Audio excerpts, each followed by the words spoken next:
I've been thinking about writing a story or two for Teammate Children's Stories using a couple of different concepts that we have definitely been talking about in lessons this week and last week in Peaceful Warriors Martial Arts. These are some really strong lessons I learned probably the hard way. Like, I came to these realizations while I was laying in ICU after I almost died in my early 20s. And but they've stuck with me. They've stuck with me in a really, really big way. So I wanted to get on here today and just talk about them a little bit. And Mr. Axel here, he has no idea what we're going to talk about, really. I'm just going to get his childish wisdom. There's something to be said about that open mind of a child that can sometimes throw a fresh perspective on things that can be really, really eye-opening, right? Really awakening. So the first topic I want to talk about is that there is no such thing as right ways. There are no right ways. There are only better ways and worse ways. Sometimes there's wrong ways, but there's no right ways, only better ways. I don't know why this popped up in my head back when I was in ICU. I don't know why it was such a big thing for me, but it really was. So before I get too deep into it, Axel, what do you think that means? What does that mean to you? There are no right ways, only better ways, worse ways, and sometimes wrong ways. I think to me, it means like I can learn from my failures. It's exactly what it really boils down to, right? Yeah. One, you can learn from your failures, and two, never get stuck in thinking that there's only one way to accomplish something. Honestly, when you're like, for example, if you're in business, that's the worst mistake you can make, is starting to think this is the right way. No, there's lots of right ways. There's lots of ways it can be done. There's no such thing as a one right way. There are only better ways to do something and worse ways to do something. And the second you get yourself caught and stuck in this is the best way, and it doesn't matter if we're talking about martial arts training, writing, reading, any skill that we want to learn, anything that we want to do, it really doesn't matter what we're talking about. Fact of the matter is that it can always be improved on. History teaches us that. Everything that humanity has ever done or ever will do has been and will be improved upon by the next generation, by the next people that come through, right? There's always going to be a better way to do things, but it doesn't mean, I see so many people, right? This is my pet peeve when it comes to training people and our staff at Peaceful Warriors Martial Arts is if I have people trying to think in terms of right way. They ask me questions like, what's the right way to do this? No, that's the wrong question. You should be asking, what are some possible ways to do this? And then we can have a discussion about what makes one better than another for a particular time and why it's important to fluctuate and change between those different things so that we get constant improvement. In martial arts at Peaceful Warriors, this is essentially what we mean when we refer to the Japanese word kaizen, constant improvement. It means always building on what you've been doing, not getting stuck doing the same thing the same way every time. So when I'm talking about training an employee, for example, I don't want to train somebody who's going to consistently do the exact same thing for the next 10 years. I want an employee who's going to do what I train them to do and then start looking and go, you know what, I bet if I change the wording of this, it would work better.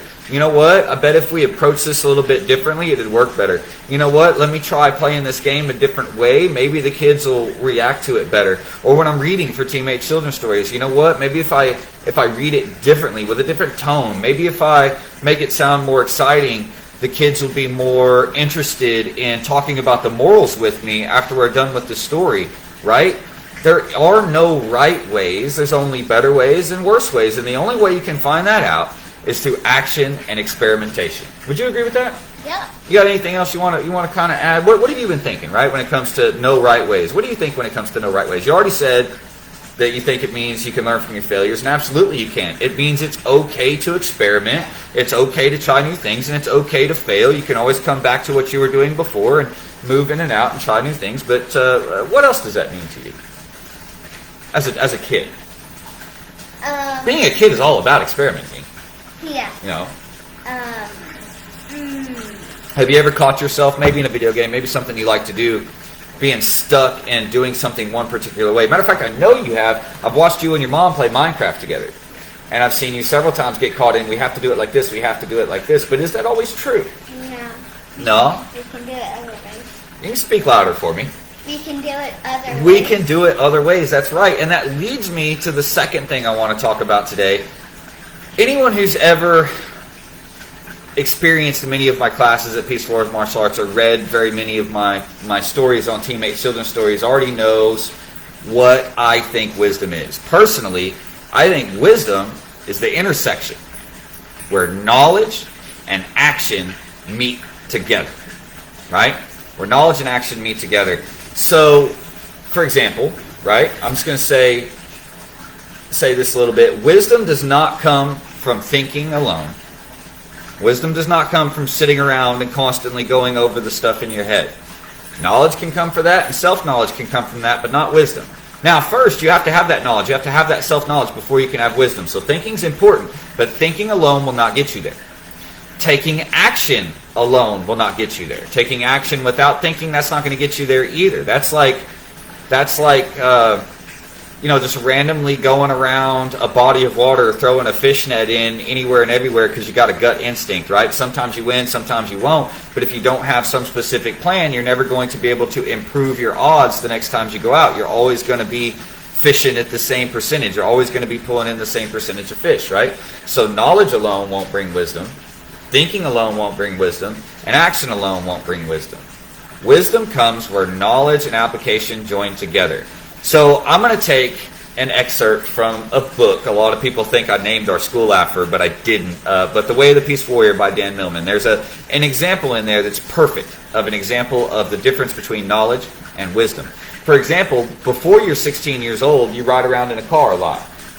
You're a passenger. You may even be told and explained how driving works. You may learn some of the rules of the road. You'll learn how the pedals work, learn how the steering wheel works. Maybe, if you're like Axel, maybe even learn how to shift, right? How to shift a manual transmission. So you know how before you're 16, though you've never done it. But that first time you actually drive, those first few times you actually drive, you always knew you understood it, but then when you're actually driving, you have this realization moment. Oh, this is what it feels like. And that's the difference in wisdom. You can understand something and have never done it. But the second you use that knowledge or begin to use that knowledge to actually do something with it is the moment you begin to experience what it feels like. That experience of what it feels like mixed with a little bit of introspection and thinking about what it feels like is where wisdom is born, because then you can take that knowledge, all of your experience all through life, everything you've ever felt, everything you've ever been through, all of that experience can be seen as wisdom by others when you learn to realize that other people, depending on situations they're in, feel the same ways about things. So you can learn to be empathetic and learn how to feel like another person's feeling. Learn how to understand, not just understand mentally, but understand with the core of your being and your emotions how another person is feeling in a given situation if you have both knowledge and experience in the same situation. Then you can start to understand how somebody feels. Now, not to a full extent, because you can't walk your whole life in someone else's shoes, but this gives you an idea of wisdom. So wisdom comes from a certain level of thought and introspection and learning about yourself, mixed with the experience of doing something and paying attention to what it feels like, paying attention to what the experience is like for you. Mike says the snarky side of me says you're absolutely right. Go to basic training. You don't even breathe correctly. Yeah, I mean, that's one of the things we deal with in the martial arts classes. So Axel here, he may be young, but he's one of the people that helps us teach newer students. He's been doing this since he was 2, right? So you may not remember your wisdom or experience when it comes to learning how to breathe, but surely you can look at other kids when they come in and see the mistakes they make in their breathing and understand that what those mistakes are, right? Like if you're holding your breath for split seconds, what does that do? You've had that experience. What does that do if you're kind of holding your breath while you're lifting, while you're pushing up? It makes it much harder. Much harder, more tired. And that's not helping work your muscles better. It's really not. It's just not giving your muscles enough oxygen for you to actually be able to push them to their limit. You have to learn how to keep the breath moving in and out and how to make the breath move out on exertion, right? So you can know that and have knowledge. But until you've experienced what it feels like to accidentally be holding your breath a little bit at the bottom of a push-up, top of a push-up, at a certain time and see how much how much more tired it makes you, as well as having the actionable experience of trying it while keeping your breath moving in and out, then you have 2 experiences you can compare to. And with that, and understanding not just what it does, but how it feels, that's where wisdom comes from. Wisdom doesn't come from understanding how something works. Wisdom comes from understanding how something feels, what it feels like, right? Let me get Brittany's comments. These other 2 comments, then I'll let you have something to say. So you can be thinking about what you want to say about wisdom. Brittany says, it's like feeling that what Kime actually feels like and being able to replicate it afterwards. It's a cool feeling. That's exactly it. So she's using a martial arts term there. Kime, loosely translated, comes about to the focal point of the strike. If you're thinking about hitting something or striking something, what do you think the focal point should be? Should your focal focus just be on the target area? Is that all that the focal point means? No. So what is the focal point? The focal point is the last part of the strike. You're getting there. So the idea is a lot of people think of focal point as accuracy. They think of it as the spot to hit, right?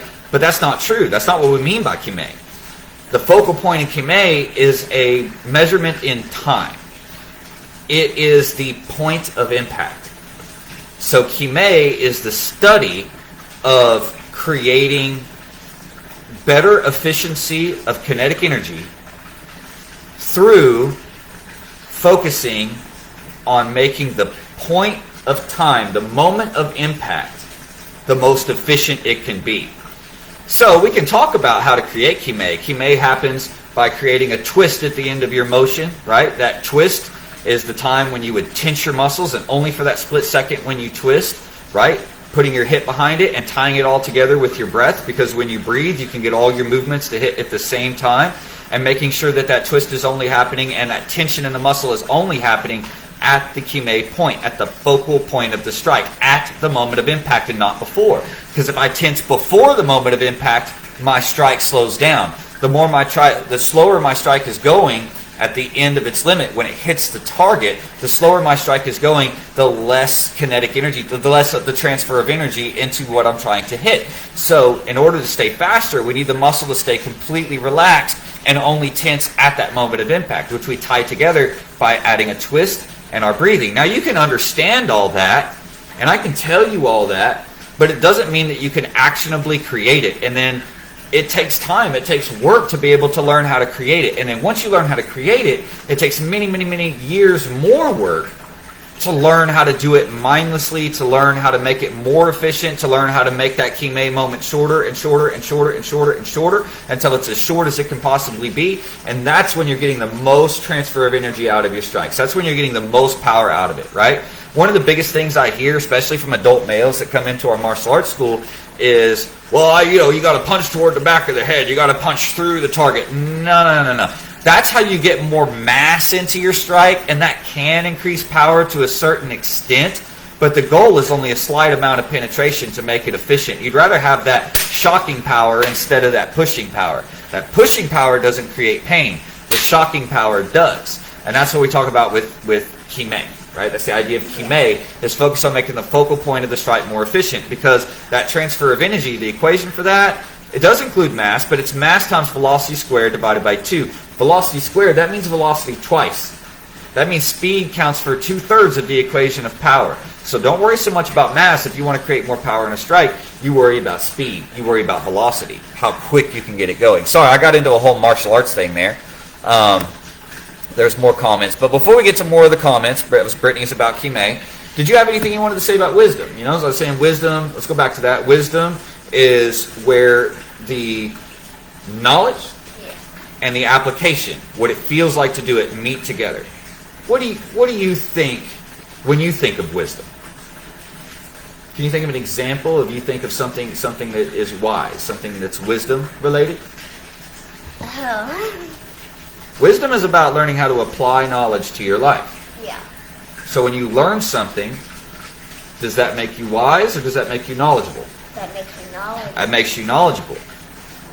But unless you use that knowledge for something, the knowledge is just floating around in your brain. While that knowledge is floating around in your brain, it is essentially useless. It is essentially not doing anything. It is not gaining you anything. It is not growing you anything. Until the moment you try to learn how to apply that knowledge to your life. Once you learn how to apply that knowledge to your life, now this thing in your head that was just rattling around not doing anything is now doing something for you in the physical world. That is wisdom. Wisdom is knowing how to learn how to use the knowledge. So think about when you're learning something new. What's a way that you can prevent it from being just a useless piece of information in your mind? What's one way you can turn anything you learn into wisdom? Oh. As soon as you learn something new, what should you do in order to turn it into wisdom?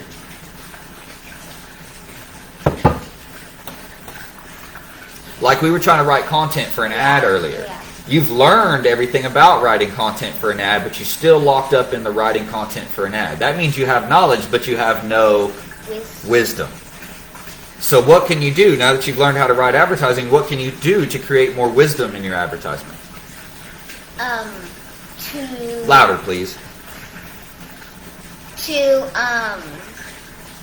try to do it so you know what it feels like. So you can have practice it. You can practice it and know what it feels like, but that's not enough. Practicing it is not enough for wisdom. Because practice is not actually using it in your day-to-day life. Yeah. It's pretending. Practice is pretend. Practice is pretending to use the knowledge. So how can you actually gain wisdom? You're not going to get it through practice, because practice is a pretend game. That's pretending to use it, but you're not actually using it to do anything.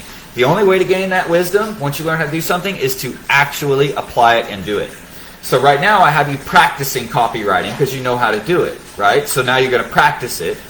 But until you actually take what you practice and use it to promote your own business, use it to change something in your life, then you're not going to gain wisdom. Wisdom comes from taking that knowledge and going, I am going to create something in the real world with this knowledge I gained. I'm not just going to practice it on a piece of paper. I'm going to create something in the real world with it. I'm going to make something happen. That's wisdom. Kind of hard to understand, isn't it? Kind of a deep concept, but it's true. Let's go back to Brittany's replying to Mike here. I was thinking something similar. I've always thought that the spinning side and hook kicks always look super cool, and they still do. But watching videos did absolutely nothing to actually teach me how to do them. No, you have to break it down into the smallest pieces. I still remember the first time I did it. You laughed at the astonished look on my face. I did. Did I laugh at you? Maybe I did. And then you go on and you learn how to apply that in sparring matches. You learn how to apply it to kick flies or close cabinets. You can apply it in any way you want. Use it to close a door. These techniques don't have to be for fighting. They can just be for fun, right? I use hook kicks to close doors all the time. And then you learn even more cool stuff, because then we're going to learn the 360 tornado, right? Then we're going to learn the 540. We're going to learn the tsunami, which is the 360 spin hook. We're going to learn, and you build up on that. You learn even cooler stuff that you can do, right? And then you can play with those things. Now, learning it and being knowledgeable about how to do it, that's one thing. Practicing it until you can do it, that's another thing. But neither one of those things are wisdom. That's both in gaining knowledge. First, you learn how to do it. Second, you practice how to do it. Cool, now you've got knowledge. But to gain wisdom, you have to learn how to apply it into the real world and tie it in with other things. You have to find uses for it, right? So maybe I don't fight all the time. So what's another use for my spin hook kick? I can use it to close the fridge, and then I start applying it to other movements. I can use it to do other things, and I start applying it to other movements. That's when I start gaining wisdom of what it feels like. Yeah. The practice gives us a little bit of wisdom of what it feels like to perform the technique, but it does not give us the wisdom of what it feels like to experience the technique, to use the technique in a life experience. That's an entirely different ballgame than it is in just practice, right? Replying to Brittany, this must be Mike. I laugh because you look like you just hit a home run. It's a cool feeling being able to do something you've always been trying to do, but haven't been able to do yet. Absolutely. And you guys are having your own little conversation in the comments here, aren't you? Knowledge is knowing a tomato is fruit. Wisdom is not putting it in a fruit salad. That's a great way to put this, right? Because tomato would taste gross in a fruit salad, wouldn't it? Like you eat fruit salads. It's like those little fruit cups and stuff. Yeah. Will they taste good with a tomato in them? Probably not, right? So that's the difference between knowledge and wisdom. Yeah. So you can learn that tomato is a fruit, but until you experience a tomato in its different ways and different ways to taste it, then you don't really have the wisdom of what to use a tomato for. Now, here's the cool thing about wisdom. Once you have wisdom and real life application for your knowledge, you no longer need the knowledge. Once you understand the best uses of a tomato in cooking, You no longer need to know that a tomato is fruit. You don't need to know that because you know how to use it. Yeah. And that's the difference. See, there's a lot of people in the world that walk around and they have a lot of knowledge. They've learned a lot of things, but they do very little with it. They have very little wisdom with it, right? So they have all this knowledge, but very little wisdom. And then there's other people in the world who have not a whole lot of knowledge, but everything they learn through experience. Those people have a lot of wisdom, and therefore they have no need of the knowledge. But the problem with those people is sometimes by learning through experience, you tend to get stuck in your ways, which brings me back to topic number 1. You cannot get stuck in thinking there is only one way to do something. There are no right ways. Only better ways, worse ways, and sometimes wrong ways. Yeah. There's a wrong way. That's the one that's like, oh, we don't want to do it that way. That's really going to turn out bad, right? So, that's Miss Rose laughing, not Miss... Oh, Miss Rose laughing at you, Mike. I'm sorry, it showed my comments backwards. So let's get back to Mr. Axel for a second here. Now, we've already talked about both of these topics a little bit. So, I asked you once a minute ago, and you didn't really kind of have an answer, so I'm going to ask you again. Wisdom. Yeah. If you have a knowledge, how can you turn it into wisdom? By taking it and applying it to gain something in your life. Applying it to something, you can use it in an everyday scenario in a useful way. Okay. And then the more you do that, the more you grow in wisdom of what it feels like. Because then the more you're doing that particular action in different ways, right? The more different ways you apply that knowledge, the more wisdom you have about that knowledge. The object is to learn how to apply that knowledge to so many different things. So, when I first delved into the philosophies of martial arts, right after I got out of ICU, I still believe this to this day. My biggest goal, and it's still my biggest goal, when it comes to wisdom, was to learn how to find the minimum amount of things that can be applied to almost every scenario. What are some things that the good of them can be applied to every scenario and come out with a good outcome? That's where our Teammate Life Skills comes in, what we write our Teammate Children's Stories about, what we do our Word of the Week skills about, right? That's where all that comes from. Confidence, courtesy, perseverance, respect, discipline, integrity, compassion, right? These are things that can be both universally simple to understand and difficult to have wisdom about. Because it can be easy to understand what compassion is. That's caring for other people. But until you actually experience caring for others and them caring for you, then you have no wisdom related to the greatness of compassion.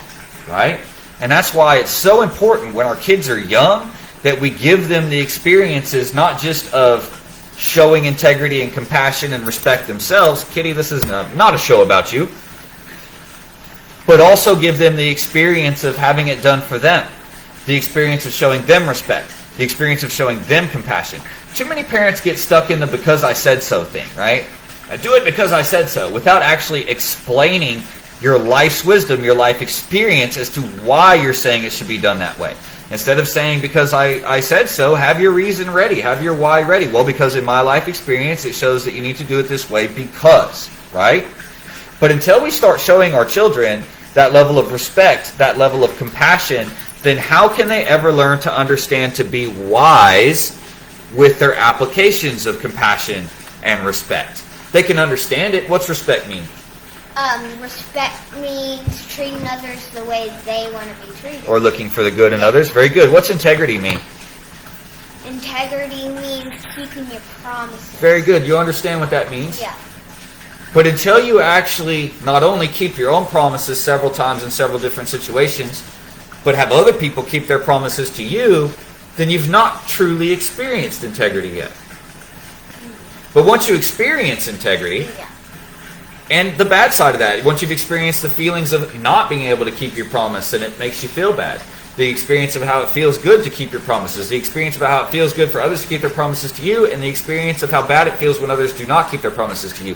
Once you have those experiences, do you still need the knowledge of what wisdom is or what integrity is? Do you still need to know what it means? No, because you know what it feels like. Yeah. Once you know what it feels like, you're going to be more apt to use it without thinking about it. Yeah. This is the key to learning anything. To learn anything, you start off learning using your working memory. That means you're thinking about every little tiny piece of what you have to do something. Let's go back to the spin kicks they were talking about in the comments. This is why it's important to break it down into the smallest pieces. First, learn how to rotate and what leg drives the rotation. Second, learn how to hold your posture and tighten it. Third, learn how to throw and ultra tighten that posture. Fourth, learn how to throw the basic kick, right? And then break it down into 4 or 5 steps while you're learning it. In the end, you're going to cover 20, 25 steps to learn how to do that spin kick, right? You got to break it down because your working memory can only focus on one thing at a time. And so while we're learning something, we have to use our working memory. So we focus on one thing at a time until we can put it together. But as we learn each of those steps, each of those phases, we can take it out of our working memory and commit it to our subconscious memory, our body's memory, right? Once we can commit something, so once we can commit the turn and the idea of the turn and how to drive it, once we've done that enough times that we don't have to think about it, we can commit it to our body's memory and we can free up our working memory for the next step. And our brain can work on the next step while our body remembers the previous step. And of course, we have to go back sometimes and rework our working memory on things. But the end goal, the end result, once you really have it down, is that you no longer need to know how to do it. You no longer need to know the breakdown. Yeah. You no longer need to know each of the steps. You just do it. Yeah. Your body knows how to do it. You no longer have to know it. Your body knows how to do it. That is the voice of wisdom. When you no longer need your working memory to complete something, right? So if you took a bunch of beginners at a sport, let's say soccer. You take a bunch of beginner kids who have never really played soccer before and you get them to try to dribble the ball around a cone. If you tell them, focus on what side of your foot you're moving the ball with. Pay attention to what foot you're using and what side of the foot you're using. They will improve slightly. Yeah. But if you take a bunch of professional soccer players and tell them to dribble a ball around a cone, they start doing it. Obviously, they're going to do it really, really well.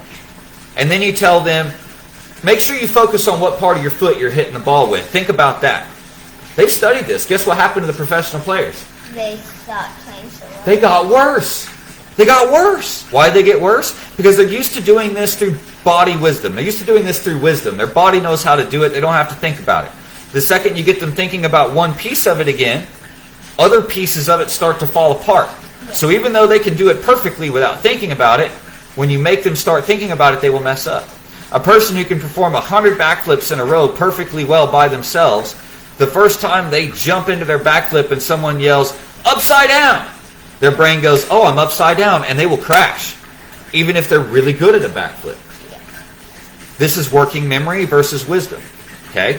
So working memory is required to learn something, but it can only focus on one thing at a time. Wisdom is when you have the experience of each of those steps and you understand what they feel like. So you no longer think about how to do something. You instead try to copy the feeling of how to do it. Yeah. That's wisdom. When you're copying the feeling of how to do it, when you understand the feeling of what someone's going through, when you understand the feeling of what it's like to do this, now you have wisdom about that. When you're first learning it, you're working with knowledge. You're working with understanding. You're working with working memory. Wisdom comes when you no longer have to think about it. You just understand it because you understand what it feels like, and you do not have to break down in your head the steps that brought it there, the steps that get it there. That's the difference between knowledge and wisdom. And I feel like, as awesome as our schools can be at teaching kids and trying to give them the best start, I feel like this is a gap in a lot of school systems where we spend so much time learning knowledge, and they're getting better about it over the years, but we spend far too much time learning knowledge and practicing that knowledge, and far too little time doing things in the real world with it, learning wisdom with it, what it feels like to accomplish a goal with it. It's one thing to learn a bunch of basic math, but until you've accomplished a goal like starting a business and keeping the books, or using measurements to cut and build something, until you've actually used it and understand what it feels like to use it and create something in the real world, then it's difficult to stay interested in wanting to know it. So I feel like it does better if we can learn how to take our knowledge and teach kids more about how to not just practice it, but actually apply it to things that they do, where they get an emotional experience of how it feels good to build something with that math, how it feels good to write a story that gets published in a book that gets sold by the school system, right? Imagine an English class in a middle school or high school, and all the kids write stories, right? And then they get proofread several times until the story is grammatically correct, all under the promise that the school is going to publish said book and sell it, and the profits go to the year grade, right, that wrote the books, for them to make an improvement on the school or make an improvement on a program or something that they do, right? Wouldn't that be amazing? Yeah. How would you feel if you were a kid in school and they told you, well, if they just tell you, I want you to write this story for an assignment so you can get a grade, you get that all the time. How does that feel? Does that make you really want to write the story? Not really, right? You're just like, oh, I have to do this. But what if they tell you, okay, we're going to write this story and you're going to get a grade on it, but once you get the stories right, we're going to actually publish them in a book. And then we're going to feature that across the school. And the school is going to use that book to raise some money so that we can buy some new playground equipment. We can outfit a classroom with some new microscopes and science material and stuff like that. Would you be more interested in writing the story? Yeah. Because that's wisdom. Now you get to experience the good feeling of using your writing to do something positive in the real world. That's the difference between knowledge and wisdom. So that's what we try to do with Teammate Children's Stories. That's what we try to do with Peaceable Warriors Martial Arts, is bridge the gap between learning knowledge and applying knowledge, so that we try to teach people not just how to learn knowledge step by step on their breakdown, but then how to apply it in life situations, how to apply it in regular situations, and how they can use it to improve their everyday lives or to create something to improve other people's lives. That's wisdom. Right? Yeah. Okay. I saw there were several comments. I just assumed you guys were still having your own conversation. It looks like that. Along the lines of knowledge is no... Yeah, we already read that one. Mr. was laughing. Dallas, come on. Hey, Mr. Dallas. And that's it. So let's go back to talk about it. So now that I've discussed all of these things, do you have any new thoughts about what I mean when I say there are no right ways?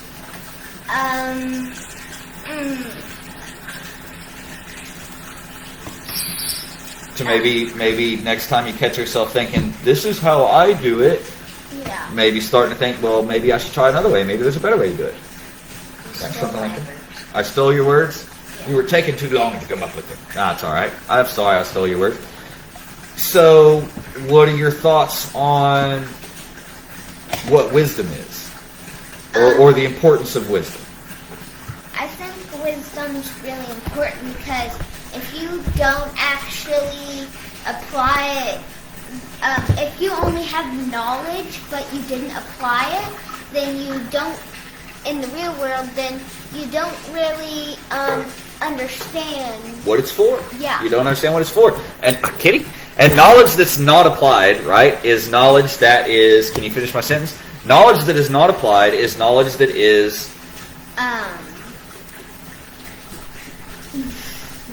lost. lost. Knowledge that's not applied is knowledge that is lost. You ever wonder why a song comes on you haven't heard in 10 years, but you still remember all the lyrics to it? And yet you can't remember something you learned 3 days ago? You ever wonder why that is? Have you applied what you learned 3 days ago? Probably not. But the lyrics to that song you knew from 10 years ago, I bet you sang it. I bet you sang it in the car. I bet you belted out that tune while you were in the shower. So you experienced the music because you sang the music. You applied the music to your life. You applied the experience to your life. You applied the lyrics to your life, and they gave you an emotional response. So you will remember those lyrics 10 years later when the song comes up again. But something you learned a week ago, if you've not learned to apply the knowledge, that knowledge is easily lost. But I hear people say that all the time. Why can I remember song lyrics from 20 years ago, but I can't remember, what I did for what I had for lunch yesterday? Well, did your lunch give you an emotional experience? No. Or was it just a knowledge thing? If it was just a knowledge thing, you're not going to remember it. What causes memory to stick with you is an emotional experience. Wisdom of the knowledge is what causes the knowledge to stick with you. So if you sing a song every time it came on the radio, you sing a song every time it comes on, and you sing it because it gives you an emotional feeling, an emotional experience, right? Then you're gaining wisdom from that song, and you will remember those lyrics even after not having heard that song for a long period of time. But if you gain knowledge in school, I hear that all the time too. Why can I remember song lyrics from high school, but I can't remember the stuff I learned in Junior high math. Well, that's why. Have you applied the stuff you learned in junior high math to an emotional experience? Have you used that math to create something, build something? Have you used that math to bring something new about in the real world, or to create an emotional experience with it to make you feel good about something that used that math? Probably not. But I bet you sang that song, and in singing that song you created an emotional experience that felt good. That's why you remember it. That's the difference between knowledge and wisdom. And it's also the difference between the things we will remember and the things we will forget. We have to create an emotional experience with something if we wish to remember it long term, which is our goal with Teammate Children's Stories. It's our goal at Peaceful Warriors Martial Arts to create experiences and feelings through moral conversations, through physical practice, through spending time with our best teammates and our family. By creating those emotional experiences, that's the stuff people remember. That's the stuff they will remember.